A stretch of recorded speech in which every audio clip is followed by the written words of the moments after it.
Una,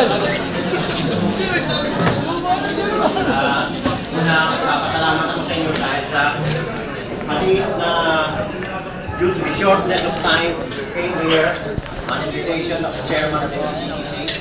Nandito tayo lahat para batin kahit sa kanyang paanyaya. Ang main purpose ko na dito na pumunta ay hihingi ako sa inyo ng paumanhin. Dahil nung dapat tapos na nung nandun na tayo sa Rizal, nag-ipon-ipon na tayo. Eh, pinatay nila ako eh.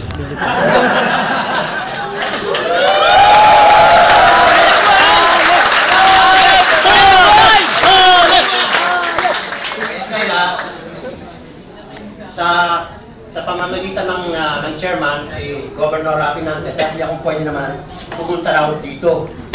Pasalamat ako sa kanya dahil at hihingi na paumanhin na duplihan to rin na gastos. Hindi na dapat kailangan ito na magkita-kita tayo dahil meron silang pinapakay na founding father. Siguro dapat ganun magpapatay para magkita-kita tayo.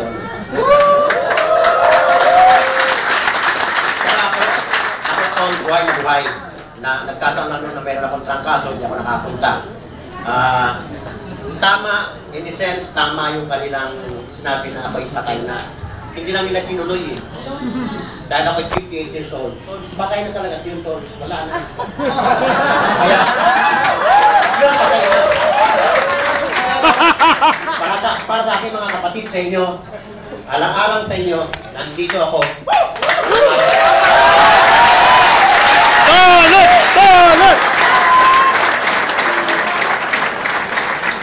Tayo'y nagkakaisa at dapat tayo magkaisa. Maraming salamat.